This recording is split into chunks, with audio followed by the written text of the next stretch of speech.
costumes turning deadly. There's a kid running in a white t-shirt or a white polo shirt, and he had a gun. New audio released from that frantic night.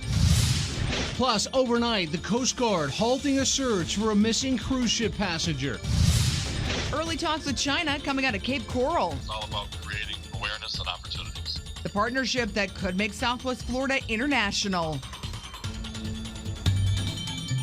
Team coverage at 6:30, preparing you for the weekend rain. Good morning, I'm Rachel Pierce. And I'm Clay Miller. Good morning, everybody. NBC2's Julianne Dell is right now by the Lee County Emergency Management Services building, checking to see how they are preparing for possible flooding.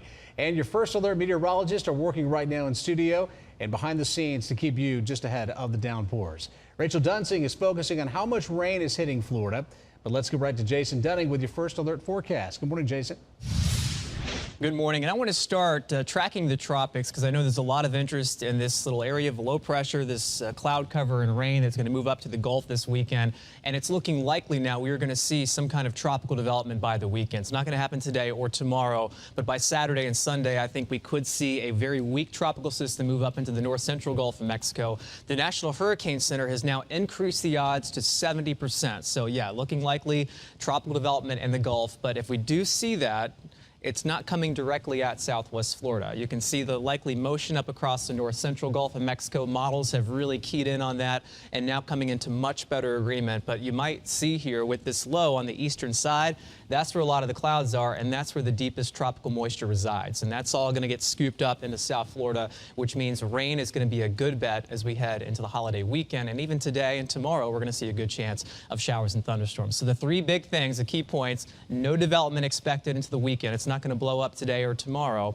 And then it's mostly just going to be a rain impact here in Southwest Florida, which is really not much different from what we've seen over the last couple of weekends, and likely in the order of 2 to 4 inches of rain as we head through the weekend. But look at this. We've got a gorgeous start to the morning sunrise. About 5 minutes from now, temperatures coming in the middle 70s. And I want to give you a heads up for the afternoon. We are going to see some big downpours and thunderstorms, and they're going to be slow movers. So they're going to have the potential to dump out around 1 to even 3 inches of rain, at least in some localized areas. Our rain chances up to around 50% today. First part of the day is going to be quiet, but you can see those thunderstorms arriving through the afternoon. We have picked up a lot of rain over the last 10 days, and there's, of course, a lot more to come. For analysis on the rainfall we've seen and what else we're going to get, I'm going to send it over to NBC2 First Alert meteorologist Rachel Dunsing. Thank you very much, Jason. Yes, we have seen quite a bit of rain, even just over the last 10 days. Jason mentioned those slow-moving storms, slow-moving rainmakers, and that's one of the reasons why we have seen quite a bit of rain over the last 10 days. Farther away from our area, closer to the eastern coast of Florida, have picked up around 20 inches of rain. However, here locally, around 8, even ranging up to 12 inches in some of our counties. But a little bit farther up to the north and other parts of the state, once again, around 12.5, even around 17 inches of rain. And again, this is just the last 10 days, and the tropical weather we've been talking about for quite some time now is only going to add to the rain. We are actually now in a rain surplus coming off of the very dry conditions. And again, we're going to add to that with anywhere between 2 to 4 inches of rain here as we go throughout the weekend. Team coverage continuing with a look at how Lee County is preparing for all the rainfall. NBC2's Julianne Dell is out by Emergency Services using NBC2's First Alert Storm Tracker, looking into how the county is getting ready to reduce the chances of any flooding this season. Julianne.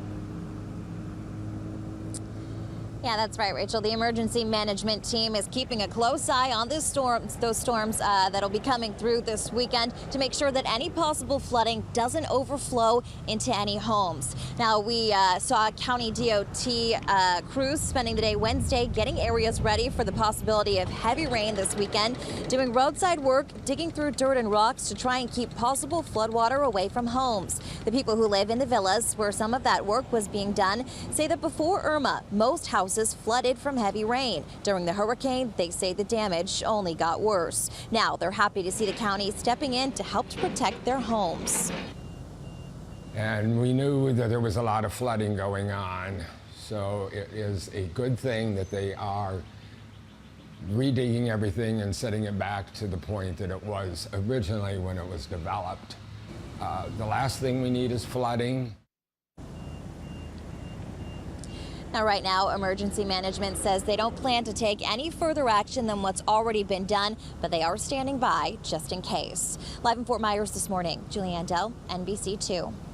And we want to remind you this is a good time to do this. Download the NBC2 weather app. You can keep track of this morning's weather, the holiday weekend weather that's coming up right at your fingertips. Just search NBCWX.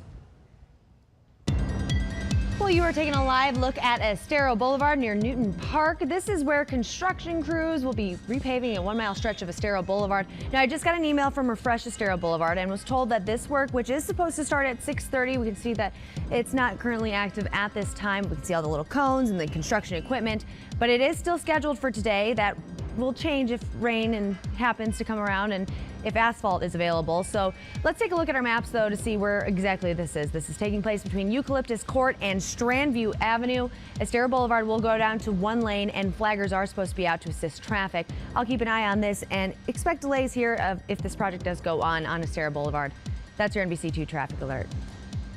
6:35 at NBC2 News Alert. The Coast Guard is now suspending its search for a man who fell off a cruise ship in the Gulf. Crews searched about 80 miles off the coast of Fort Myers Beach for the past couple of days. They were looking for 50-year-old Brian Lamons. The North Carolina man went overboard on the ship's way to Key West.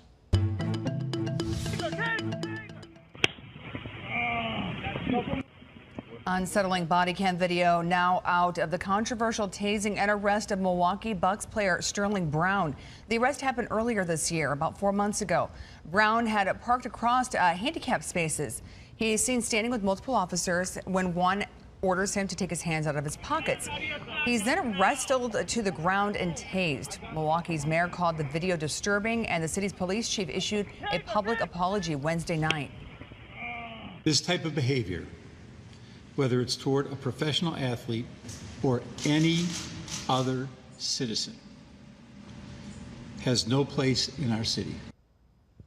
Brown, who was later issued a simple parking ticket and released, says he is planning to sue the department. Officials say the officers have been disciplined but offered no details about how. After Wednesday's decision, this story not going anywhere. NFL fans are now split on the league's latest move. All players who are on the field when the national anthem is heard before a game must stand, or they can choose to remain in the locker room without penalty. Former NFL quarterback Colin Kaepernick began kneeling during the national anthem in 2016 as a way, he says, to protest social injustice, specifically racial inequality and police brutality. 6:37, Stacey Deffenbaugh here in the Alert Center with some brand new updated information about that house fire in Cincinnati or near Cincinnati. Christina, let's show them here. This is a brand new picture. We saw the flames about 20 minutes ago. There it is, the home being called a total loss. This is in Villa Hills, Kentucky, which, if you've been in Cincinnati or northern Kentucky, that's just on the border there. It's a long road, radio road there, or river road, excuse me, if you travel that area in Kentucky. 4 people made it out. They're alive. They were taken to the hospital there to be checked out. On Sunday, the city of Fort Myers will commemorate the 100th anniversary of the end of World War I. Amanda Skripchak will serve as MC of the event, and the American Red Cross will accept donations for deployed troops. The event, it starts at 7 o'clock, and it's free to the public.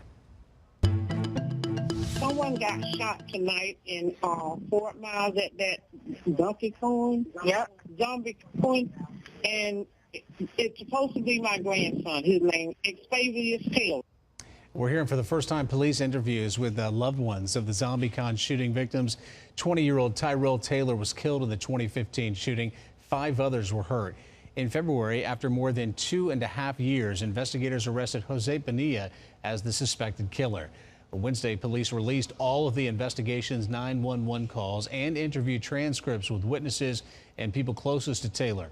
They also released interview transcripts with the suspect, Bonilla, and his group of friends, all shedding more light on what happened the night of the shooting. See the blood just rolling down the street. In May 2016, investigators interviewed Jose Bonilla in jail. Bonilla told investigators he was so high on Xanax he did not remember the night. Red Nose Day is back on NBC. Yeah, the special night raising more than $100 million to help kids in poverty around the world. Thinking multicultural in Cape Coral, what a sister city in China could mean for Southwest Florida.